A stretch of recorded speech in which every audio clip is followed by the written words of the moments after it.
વારસદાર પ્રકરણ 19 લેખક શ્રી અશ્વિન રાવલ।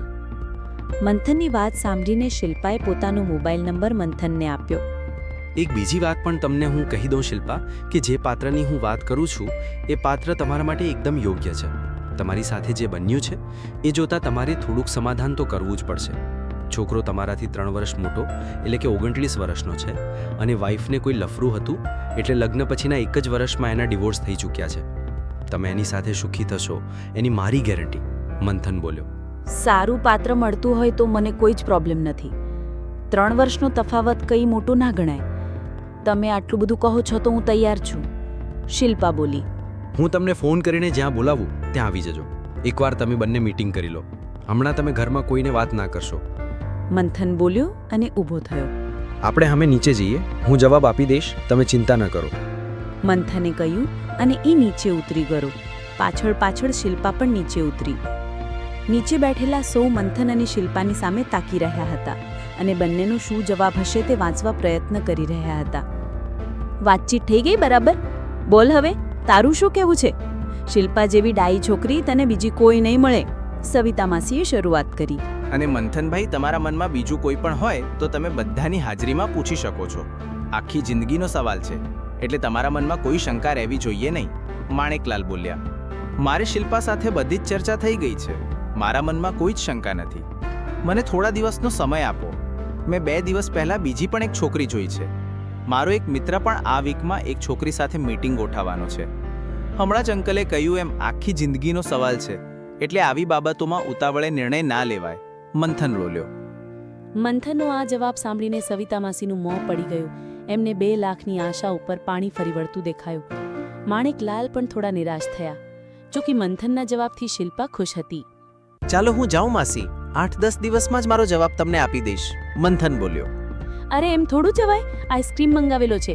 શિલ્પા બેટા જરા ફ્રીજમાંથી આઈસ્ક્રીમ કાઢીને બાઉલમાં બધાને આપી દે, સવિતા માસી બોલ્યા। સવિતા માસીને સંતાનમાં એક દીકરો હતો, પરંતુ નોકરીના કારણે એ એની વાઈફ સાથે ભુજ રહેતો હતો, એટલે અમદાવાદમાં તો સવિતા માસી એકલા જ રહેતા હતા। શિલ્પા ઊભી થઈને ફ્રીજમાંથી આઈસ્ક્રીમનું મોટું પેકેટ કાઢીને 7 બાઉલમાં આઈસ્ક્રીમ કાઢ્યો અને મોટી ટ્રેમાં ગોઠવી બધાના હાથમાં બાઉલ આપ્યો। આઈસ્ક્રીમ ખાતી વખતે વાતાવરણ થોડું ભારે હતું એટલે ખાસ કોઈ ચર્ચા ના થઈ। આઈસ્ક્રીમ ખાઈને મંથન બધાની રજાએ સવિતા માસીના ઘરની બહાર નીકળી ગયો। ઘરે આવ્યો ત્યારે સાંજના 7:30 થયા હતા। અડધા કલાક પછી એ જયેશની હોટલ ઉપર ગયો તો ત્યાં ગલ્લા ઉપર એના પપ્પા રસિકલાલ બેઠેલા હતા। અંકલ જયેશ નથી? મંથને પૂછ્યું। જયેશ વાઘ બકરી ચા ખરીદવા માટે કાલ ઉપર ગયેલો છે, હવે આવતો જ હશે, તું આવ્યો જ છે તો ચા પીને જ જા, રસિકલાલ બોલ્યા। ના અંકલ, જમવાનો ટાઈમ થઈ ગયો છે, હવે કાલે મળીશ, કહીને મંથને બાઇકને પાછી વાળી અને રૂપાપરીની પોળ તરફ લઈ લીધી। બીજા દિવસે સવારે વહેલા ઉઠી નાઈ ધોઈને એણે ગાયત્રીની 11 માળા કરી। હવે એની સ્પીડ પણ વધી હતી અને કંટાળો નહોતો આવતો। 7 વાગે મંજુમાસી આવીને માટલું વીછળી તાજું પાણી ભરી દીધું અને કચરા પોતું પણ કરી દીધું। મેલા કપડાં પણ ધોઈ નાખ્યા। બધું કામ પતી ગયું પછી 8 વાગે મંથન જયેશની હોટલે પહોંચી ગયો। જયેશ, તારા માટે એક ખુશખબર લઈને આવ્યો છું, મંથન બોલ્યો। તું તો રોજ હવે મારા માટે ખુશખબર લઈને જ આવે છે। 2 દિવસ પહેલા રિનોવેશનની વાત કરી, એ પછી અગાશીમાં જમવા લઈ ગયો। સાચું કહું તો અમદાવાદમાં જ જન્મીને મોટો થયો છું, છતાં પહેલીવાર તારી સાથે આ રેસ્ટોરન્ટ જોઈ, જયેશ બોલ્યો। હવે આજના તાજા ખબર એ છે કે મારે તને પરણાવી દેવો છે, તારા માટે એક સરસ કન્યા શોધી કાઢી છે, મંથન બોલ્યો। પણ ભાઈ, હું હવે સુખી છું, લગ્નનો અનુભવ કરી લીધો છે, બીજી વાર મારે માયામાં નથી પડવું, જયેશ બોલ્યો। અલે આખી જિંદગી એકલો રહીશ, મા બાપ ક્યાં સુધી? અને હજુ પણ તારી ઉંમર છે એટલે સારી કન્યા મળી જાય, બાકી ઉંમર વધ્યા પછી તારી પરણવાની ઈચ્છા હશે તો પણ સારી કન્યા નહીં મળે, મંથન બોલ્યો। તું તો યાર કોઈ વડીલની જેમ વાત કરે છે, જયેશ હસીને બોલ્યો। તારો ભાઈબંધ છું, એક સરસ કન્યા જોઈ છે, દેખાવે નોર્મલ છે પણ સ્વભાવે ખૂબ જ સારી છે। બિચારી કોઈના સાચા પ્રેમ ન હતી એટલે પ્રેગ્નન્ટ થઈ ગઈ। છોકરીઓનું આ જ પ્રોબ્લેમ હોય છે, સમર્પણ ભાવ હોય એટલે સમર્પિત થઈ જાય, છોકરાઓ ફસાવી દેતા હોય છે। શિલ્પાના કેસમાં પણ એવું જ થયું છે। જેમ તારો એક ભૂતકાળ છે એમ એનો પણ એક ભૂતકાળ છે, ભૂલી જવાનું, તારું દાંપત્ય જીવન ખૂબ જ સુખી હશે એની મારી ગેરંટી, મંથન બોલ્યો। ગઈકાલની શિલ્પા સાથેની મીટિંગની બધી જ વાત એણે જયેશને વિસ્તારથી કરી। પણ તો પછી સવિતા કાકીને વાત કરવી પડશે ને, એમના સગામાં છે અને એમણે જ આ છોકરી બતાવી છે એટલે પૂછું છું, જયેશે પૂછ્યું। એ બધી ચિંતા તું મારા ઉપર છોડી દે. તું એકવાર શિલ્પા સાથે મીટિંગ કરી લે. તમારે બંનેની મરજી હોય તો બાકીનું બધું હું સંભાળી લઈશ. આપણે બંને નાનપણથી મિત્રો છીએ. મને જ્યારે પણ પૈસાની તકલીફ હોય ત્યારે તે જ મને દરેક વખતે 5-10 હજારની મદદ કરી છે. તારું ઋણ મારે ચૂકવવાનું છે. મંથન લાગણીવશ થઈ ગયો. આવી ગાંડી વાતો ના કર મંથન. દોસ્તીમાં હિસાબ કિતાબ જોવાના ના હોય. જયેશ બોલ્યો. હવે બોલ, ક્યારે મીટિંગ રાખવી છે? ક્યાં મળવું છે? મંથને પૂછ્યું. આવતા રવિવારે નહેરુ બ્રિજ પાસે પતંગ હોટલ પાસે પેટ્રોલ પંપની બાજુમાં જે સીસીડી છે ત્યાં મળીએ. જયેશ બોલ્યો. ઠીક છે. કેટલા વાગે બોલાવું? મંથને પૂછ્યું. સાંજે 5 વાગે. ઠંડા પોરે રાખીએ, વધારે સારું. જયેશ બોલ્યો. સારું, હું શિલ્પાને કહી દઉં છું. હું નીકળું હવે, કહીને મંથન ઊભો થયો. ડ્રાઇવિંગ સ્કૂલ હજુ 9 વાગે ખુલતી હતી એટલે ઘરે ગયો. ઘરે જઈને એણે શિલ્પાનો નંબર ડાયલ કર્યો. શિલ્પા, મંથન બોલું છું. 2 દિવસ પછી રવિવાર આવે છે. રવિવારે સાંજે 5 વાગે નહેરુ બ્રિજ પહોંચી જજે. પતંગ હોટલની બાજુમાં પેટ્રોલ પંપ છે, એની બાજુમાં જ સીસીડી છે. ત્યાં મીટિંગ રાખેલ છે. હું પણ આવી જઈશ. ઓકે, હું પહોંચી જઈશ. થેન્ક યુ, શિલ્પાએ જવાબ આપ્યો. રવિવારે સાંજે 4:45 વાગે મંથન બાઇક પર જયેશને લઈને નહેરુ બ્રિજ પાસે સીસીડીમાં પહોંચી ગયો. એક ખૂણામાં બંને જણા ગોઠવાઈ ગયા. સામેની ખુરશી શિલ્પા માટે ખાલી રાખી. 5:05 શિલ્પા સીસીડીમાં પ્રવેશી. મંથનને જોઈને એ એમના ટેબલ ઉપર આવી અને સામેની ખુરશી ઉપર બેઠી. ગઈકાલ કરતાં પણ આજે એ વધારે સારી લાગતી હતી. અહીં મોટાભાગે કોફી જ મળે છે. ગરમ કોફી ફાવશે કે ઠંડી? એકવાર ઓર્ડર આપી દો, પછી આપણે વાતો ચાલુ કરીએ, મંથન બોલ્યો. ગરમીની સિઝન શરૂ થઈ ગઈ છે એટલે કોલ્ડ કોફી જ મંગાવીએ. તમને કોલ્ડ કોફી ફાવશે ને? જયેશે શિલ્પાની સામે જોઈને પૂછ્યું. હા, મને ફાવશે, શિલ્પા બોલી. ઓકે, હું ઓર્ડર લખાવીને થોડે દૂર બીજા ટેબલ ઉપર બેસું છું. જતાં પહેલાં તમને લોકોને પરિચય કરાવી દઉં. શિલ્પા અમારો ખાસ મિત્ર જયેશ રાવલ છે. દરિયાપુરમાં એની પોતાની ચાની હોટલ છે. ઈશ્વર કૃપાથી સારું કમાય છે. ફેમિલીમાં એના મમ્મી પપ્પા છે. મેં તમને કહ્યું હતું એમ, એકવાર ખોટું પાત્ર ભટકાઈ ગયું એટલે ડિવોર્સ લેવા પડ્યા.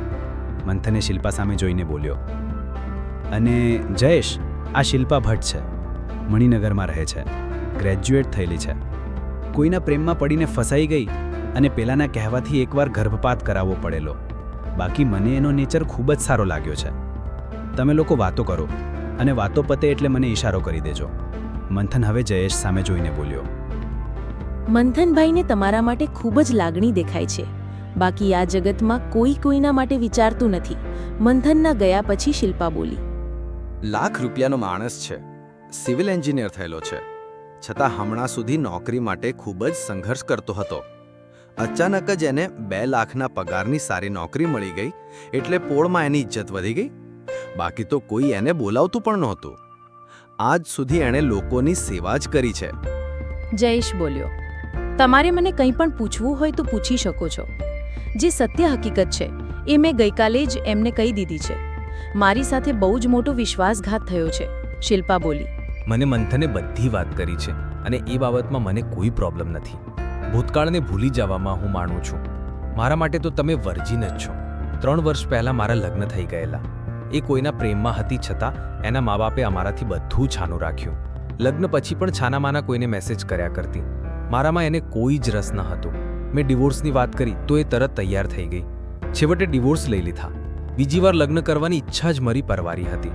પણ મંથને તમારી ખૂબ જ પ્રશંસા કરી એટલે હું આવવા તૈયાર થયો, જયેશ બોલ્યો. મંથનભાઈ ખૂબ જ સજ્જન માણસ છે. બીજાની વેદના એ સમજી શકે છે. હું એમનો હાથ પકડવા ગઈ અને એ મારો હાથ પકડીને અહીં લઈ આવ્યા. તમારા જીવનમાં જે બન્યું એને ભૂલી જાઓ. તમને ફરિયાદ કરવાનો કોઈ મોકો હું નહીં આપું જયેશ. તમને સુખી કરવાની પૂરી કોશિશ કરીશ. તમે મારો ભૂતકાળ ભૂલી જઈને મારા માટે વર્જિન શબ્દ વાપર્યો એ વાત મને સ્પર્શી ગઈ છે. હું જિંદગીથી કંટાળી ગઈ છું. પ્લીઝ મને ના ના પાડતા. મેં તો તમને જોઈને જ પસંદ કરી લીધા છે. બોલતા બોલતા શિલ્પાની આંખો ભીની થઈ ગઈ. શિલ્પા, મારા તરસથી પણ હાથ છે. મને પણ કોઈ સારા જીવનસાથીની જરૂર છે. તમે તમારા ઘરે વાત કરી શકો છો? મારા મમ્મી પપ્પા તો એકદમ ખુશ થઈ જશે, કહીને જયેશે શિલ્પાના હાથ ઉપર પ્રેમથી હાથ મૂક્યો. મારી આજની લાગણીઓ જાહેરમાં હું તમને બતાવી નથી શકતી જયેશ, શિલ્પા ભાવુક થઈને બોલી. એ લાગણીઓ વ્યક્ત કરવા માટે આપણી પાસે હવે ઘણો સમય છે શિલ્પા. હમણાં એને દબાવીને રાખો. આપણે હવે મંથનને બોલાવી લઈએ, જયેશે કહ્યું. હા, બોલાવી લો એમને. અને તમારો મોબાઈલ નંબર પણ મને આપી દો, શિલ્પા બોલી. બંનેએ એકબીજાનો મોબાઈલ નંબર લઈ લીધો. જયેશે મંથનને ઈશારો કરી દીધો એટલે મંથન એ લોકો સાથે જોડાઈ ગયો. એ દરમિયાન 3 કોલ્ડ કોફી પણ આવી ગઈ. થેન્ક્સ મંથન. અંગત રસ લઈને એક સારા પાત્રનો પરિચય કરાવ્યો. શિલ્પા મને પસંદ છે, જયેશ બોલ્યો. Congratulations two both of you. મને આનંદ થયો. શિલ્પા, તમે ઘરે વાત કરી દેજો. હું 1-2 દિવસમાં મોકો જોઈને સવિતા માસીને પણ વાત કરી દઈશ. તમારા બંનેને હજુ બેસવું છે તો હું ક્યાંક બહાર આંટો મારી આવું, મંથન બોલ્યો. તારે ક્યાંય જવાની જરૂર નથી, આપણે કોફી પીને નીકળીએ છીએ, જયેશ બોલ્યો. અને એ પછી 3 જણાએ કોફી પી લીધી. જયેશને એના ઘરે ઉતારીને મંથન સીધો સવિતા માસીના ઘરે ગયો. અરે આવ આવ મંથન. મંથનને જોઈને સવિતા માસી હરખમાં આવી ગયા. 2 લાખની આશા પાછી જીવંત બનતી દેખાઈ. એક વાત કહેવા આવ્યો છું માસી, હિંચકા ઉપર બેઠક લેતા મંથન બોલ્યો. શિલ્પા માટે એને લાયક એક સરસ મૂર્તિઓ શોધી કાઢ્યો છે. મુલાકાત પણ મેં કરાવી દીધી છે અને છોકરાએ પણ હા પાડી દીધી છે. મંથને ધડાકો કર્યો. તું શું બોલે છે મંથન? મીટિંગ તારી સાથે કરાવી હતી અને તું બીજા મુરુતિયાની વાત કરે છે? સવિતા માસી કંઈ સમજ્યા નહીં. હા માસી, તમે તો જાણતા જ હતા કે શિલ્પા કુંવારા પ્રેગ્નેન્ટ થઈ હતી. તમે આ વાત મને ના કરી. એણે ગર્ભપાત કરાવ્યો એ બધી જ વાત બિચારીએ મને કહી દીધી. એટલે એને લાયક પાત્ર શોધવું પડે અને મારે હવે સમાધાન શા માટે કરવું પડે? રોજ કોઈને કોઈ માગું આવે છે.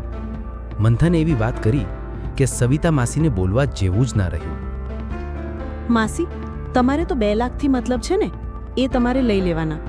લગ્ન તો તમે જ કરાવો છો ને. મારે યશ જોઈતો જ નથી. તમારે કહી દેવાનું કે મંથને ના પાડી એટલે બીજો મુરતિયો મેં શોધી કાઢ્યો, મંથન બોલ્યો.